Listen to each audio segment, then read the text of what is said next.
Just ahead on American Black Journal, Detroit Mayor Mary Sheffield sits down for a conversation about her history-making election, the importance of leadership, and her focus on children and teens here in the city. Plus, former Detroit journalist Desiree Cooper is here to talk about her new book, Black Summers, Growing Up in the Urban Outdoors. Stay where you are.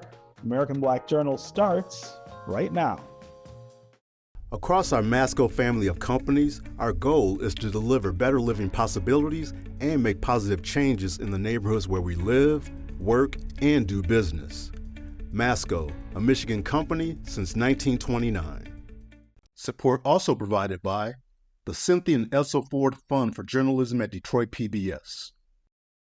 The DTE Foundation is a proud sponsor of Detroit PBS. Through our giving, we are committed to meeting the needs of the communities we serve statewide to help ensure a bright and thriving future for all. Learn more at dtefoundation.com.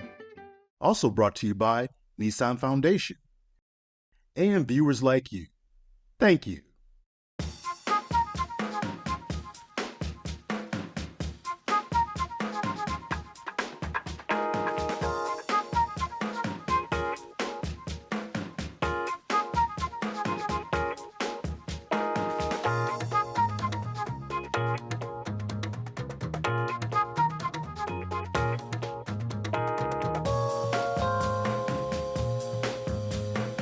Welcome to American Black Journal. I'm your host, Stephen Henderson. Detroit Mayor Mary Sheffield is marking 6 months in office after making history as the first woman elected to the city's top job. I sat down with Mayor Sheffield recently to talk about her family's legacy in the city for an upcoming Detroit PBS special titled Destination Detroit. We also talked about the people who inspired her political career, the importance of leadership, and her priorities for the city. Madam Mayor, thanks very much for joining us, and congratulations on all your early success. It's been really interesting to watch how this all unfolds. So I'm going to start here. Things like history and legacy and story mean different things to us in Detroit than they do in other cities where I've lived. They have a stronger resonance with us here. And your presence in this office calls on those things in a different way than we have seen for a really long time in Detroit, decades, in fact. And I think anyone can go and read about your history or about your legacy, but I really would love to have you talk about how those things kind of visit with you every day now that you're in this role, just little things that remind you, I guess, of the weight of those things, and they're important. My own personal legacy continues to push me and shape me and mold me into who I am today. As you know, I come from civil rights, labor leaders who were unapologetic about investing in people and standing up for social justice and civil rights. And I mean, it really is what motivated me to run for office and to stand up and to fight and to lead the way in which I do, which I think is a fresh breath air in the sense that it's about people, it's about neighborhoods, it's about the most vulnerable in our city, about social justice. And I think that's needed in such a critical time in Detroit. So, I mean, I think about Coleman Young and Irma Henderson and Mary Ann Mahaffey, and I mean, all of these legendary leaders. Joanne Watson, had she not got up and decided not to run, I would not haven't even been able to sit down. Well, that's, I forgot about that she steps aside, and then then I ran in the exact same seat that she would have run for city council. So, I mean, they continue to inspire me and to remind me that during these very critical times, we have to always stand up and be bold and speak, especially at just a critical time that we are in the history of our country. You were city council president, and in a leadership role, obviously there. This is a bigger leadership role. How do you get people to think more about everyone and moving together to a better place? I mean, I do think it takes leadership. I mean, we had, transformational, inspirational leaders in Coleman Young and Martin Luther King, and so, like, even my grandfather's generation. We need more leaders that can inspire and empower, especially our young people, to see that they also have to step up in political office as well and want to be a part of social change. So I think it takes leadership, and it really takes everyone playing their role and stepping up as well. Yeah. What do you say to folks who say, look, it's my turn. That's a common kind of point of view here. It's my turn. I want to do this. How do you get them to think about, okay, well, maybe it's your turn, but maybe it's our turn instead. Yeah, I mean, I think, when I think back to Coleman Young days, I've read a lot and I've heard a lot about how even if someone wanted to run for office and it maybe wasn't the right time or they didn't have the best chance, they will find something for that person to do to cultivate the gift so that they can still serve in different capacities. And so I would say, again, it's always something to do. It doesn't always have to be political office. It can be a board. It can be a commission. It can be other ways that you can serve and give.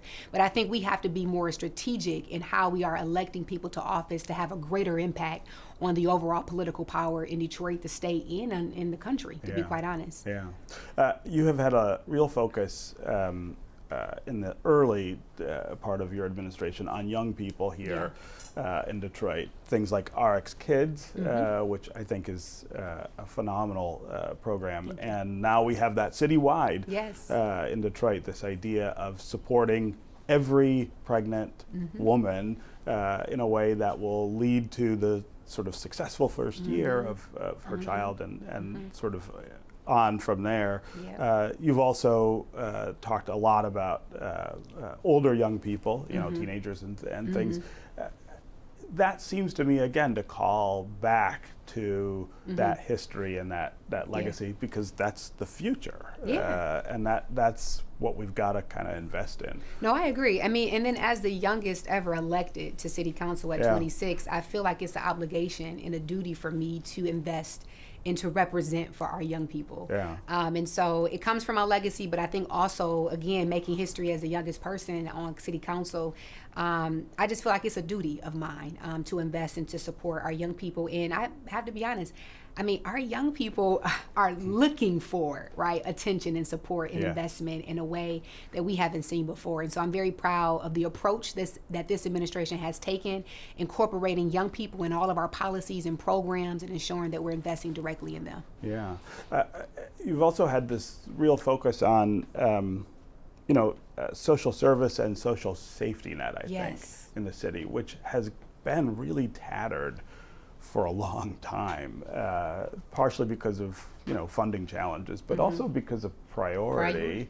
What matters the most to the people in charge. Talk about how you're trying to, I guess, sew that back together in a more supportive way. And I think some of it is funding, but as you mentioned, some of it is priorities. And I say that because this budget that we presented to council that was passed, another balanced budget, $3 billion budget, it was shifting priorities to take care of the most vulnerable and to support social services, and we were able to do it. And so it goes back to how you want to prioritize things.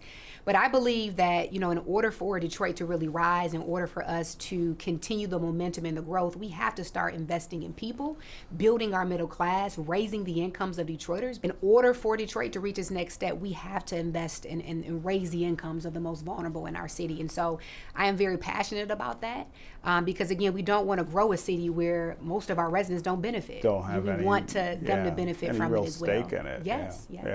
That reminds me, to what you were just saying, of that labor legacy that you have in your family, and of course that we have in this city. Detroit would not be what it is without labor and the role that labor played. I'm looking for places where, for you, that calls directly to you. As you mentioned, I come from labor. Labor is in my blood. And, having a strong middle class is about labor. And I think all of the work that I do, policies and programs, are about how do we invest in people and build our middle class with good quality jobs in our city. And so it comes from the history of my family and what I know. That's what I was taught. That's what I was molded to believe. And so it's a very, very important thing to me. We created for the first time ever a new position, which is a labor liaison director. And that person is consistently building relationships with all of our labor unions as well.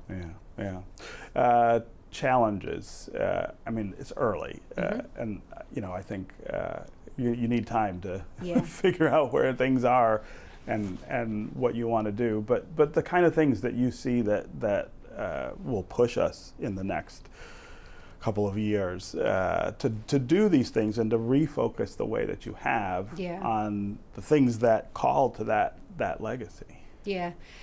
I mean, some of the challenges for me is, Detroit is such a big city from a demographic standpoint, geographic standpoint, I should say, and our population, right, is not there to meet kind of the demand of services. I would say, property tax reform, our educational system is difficult to try to crack because the mayor doesn't control the school system, but it directly impacts the quality of life and the ability for families to want to stay and to move in Detroit. And some of these things are systemic. I mean, going back to generations and decades ago, that really put us in a position in a lot of ways, I feel, to fail, like for Detroit to fail, right? Insurance, redlining. I mean, all of these things are not easy fixes, but they are challenges that I'm excited to try to take on as much as possible to try to fix. Your family comes here from Georgia and settles, as you said, in Black Bottom, which is then destroyed, partially by the freeway, but also just by development and gentrification. We're talking about now what to do with that history and maybe how to clean it up. I mean, I don't think we're quite there. But I wonder how that resonates with you in this office now. The mayor can have some influence, probably a lot, over how that goes and how much we do to sort of fix what got broken there. I wonder what that means to you. Yeah, it means a lot. As you mentioned, my grandfather migrated to the Black Bottom, and just understanding the history of Black Bottom and what it meant for African Americans as far as wealth and business and ownership and entertainment. I mean, that was the place where they settled. And whatever happens on that site, we are definitely having conversations around ensuring that there's access for, legacy Detroiters, and that Black Detroiters really actually have participation and access to that site, for sure. Do you think we can repair that? I mean, that's kind of the central question: is how do you fix what was done to all of those families? I think generations, right, have been impacted, but I don't think you can ever fix it. But I think there's ways to try to repair and to right the wrong of what happened at Black Bottom in general. But I think it was so much harm caused. I mean, generational wealth, businesses stripped from people. All of it wiped out. All of it wiped out. I don't think you can ever fix it, but I think there's ways to take steps to at least right the wrongs and to acknowledge the harm that it was caused. Yeah.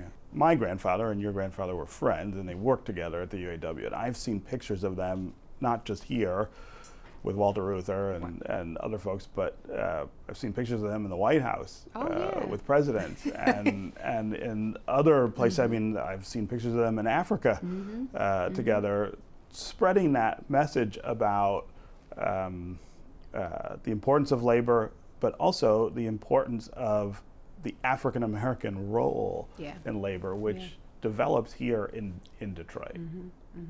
Yeah, no, I completely agree. I've seen pictures, and my father has told me many stories of how my grandfather was not just a local leader. He was national. He had national prominence, and he was known all over the nation, to be quite honest, about his work. I mean, my father mentioned stories where he would go to the White House and swim in, I think, Lyndon's pool or something. He always tells a story about. But yes, my grandfather was a national leader who's, I think, fight for civil rights and inclusion of African Americans in labor, was instrumental and touched more than just Detroit, but also around the nation as well. And Mayor Sheffield reflects on her grandfather's influence in Detroit's labor movement in the special Destination Detroit, airing on June 22nd. At 9 p.m. The hour-long documentary explores the rich histories of people who helped shape Southeast Michigan.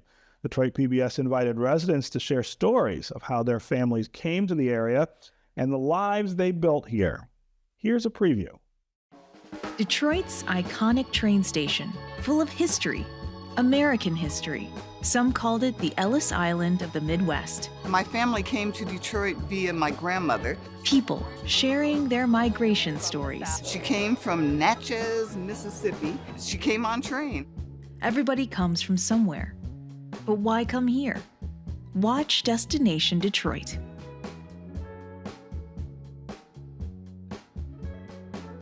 A new book titled Black Summers, Growing Up in the Urban Outdoors features a collection of stories, poems, and drawings by Detroiters about their summer experiences here in the city.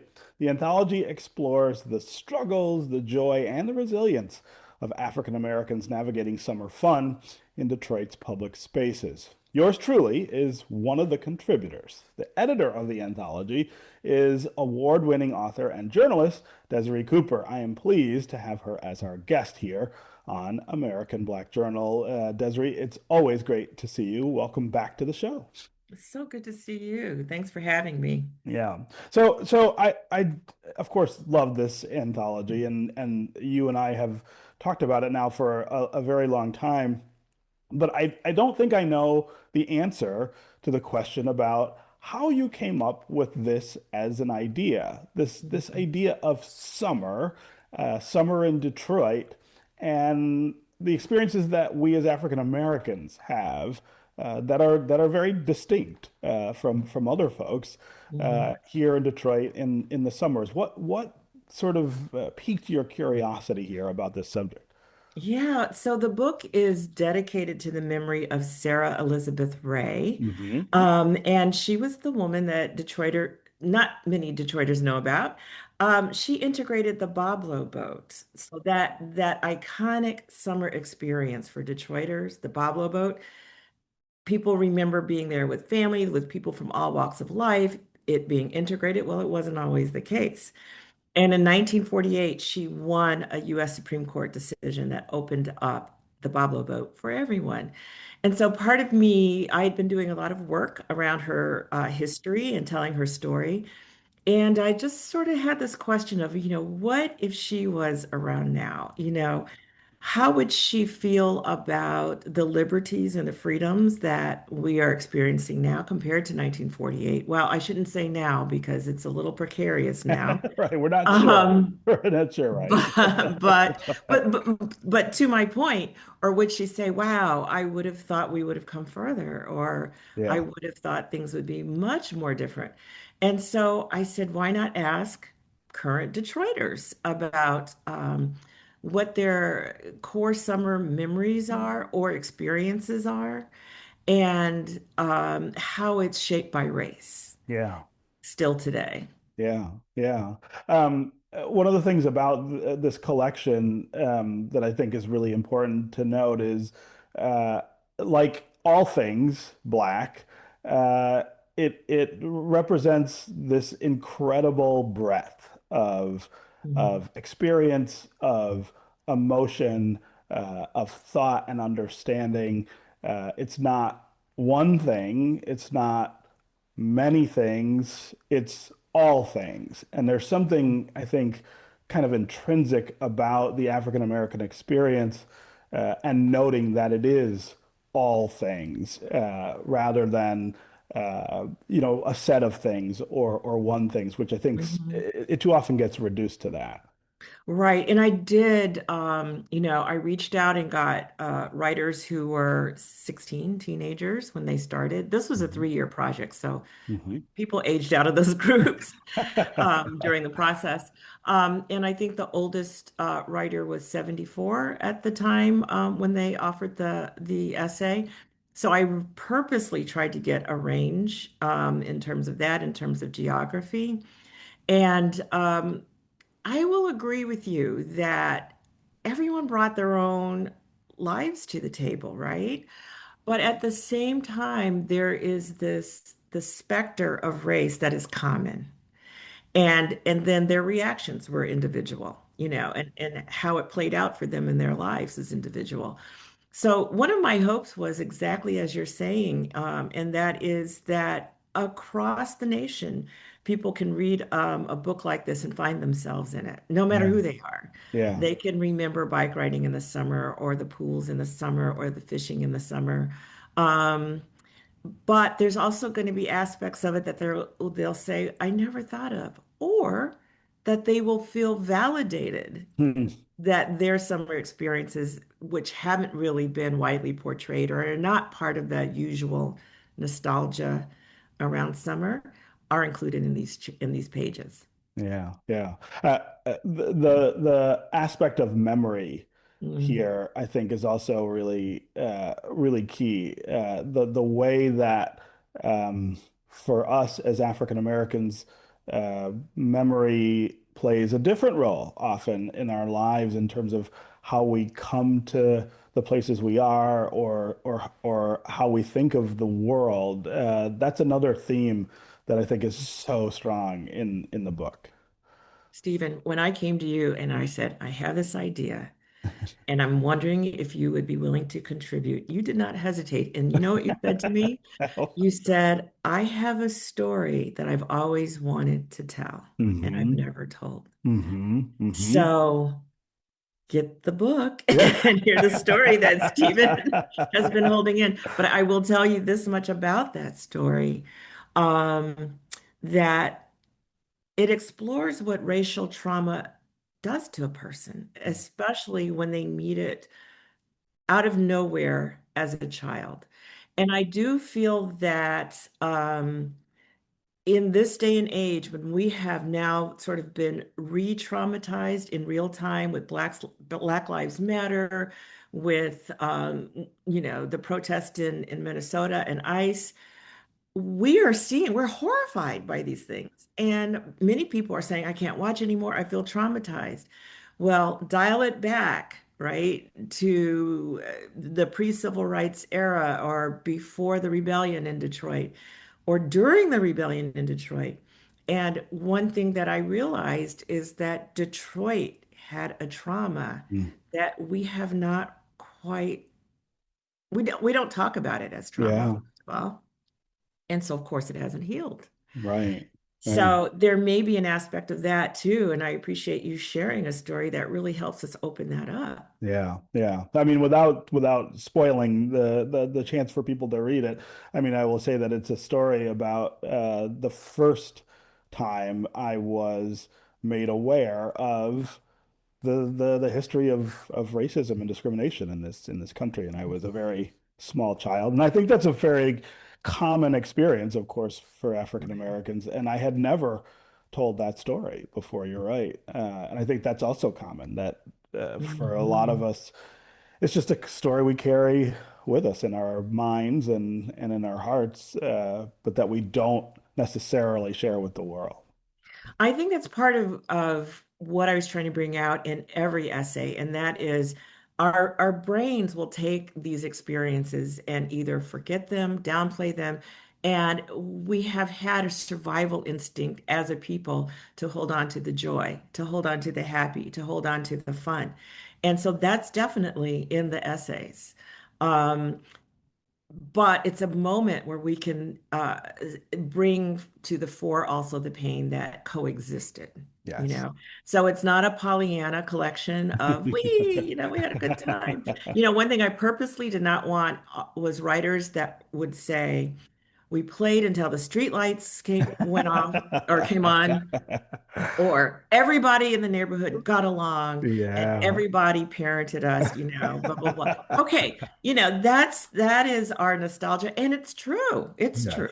Yes. Yes. But it's a truth that we prefer to put forward versus the true existence, of what was. So, Yeah, yeah. Complication is, of course, yes. always part of truth. Mhm.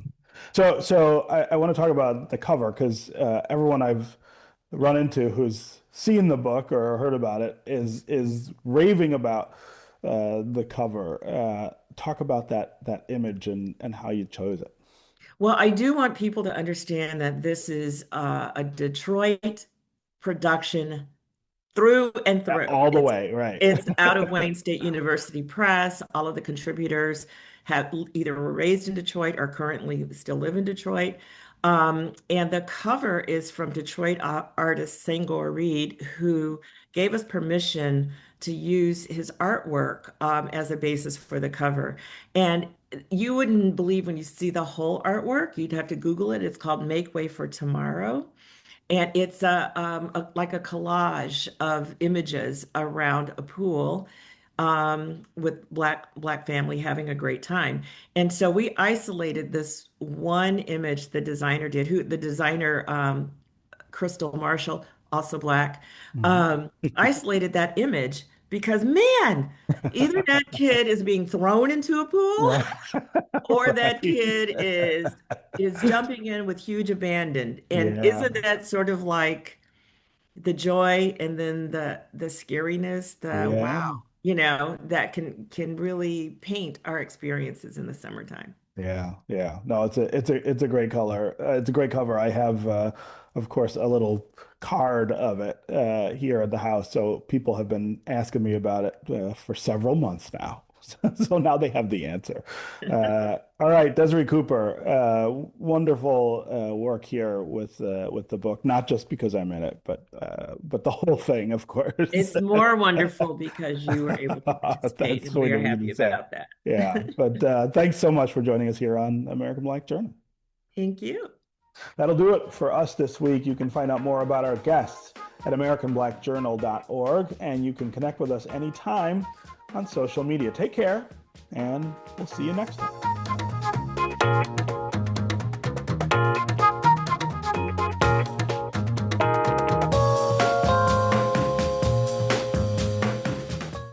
Across our Masco family of companies, our goal is to deliver better living possibilities and make positive changes in the neighborhoods where we live, work, and do business.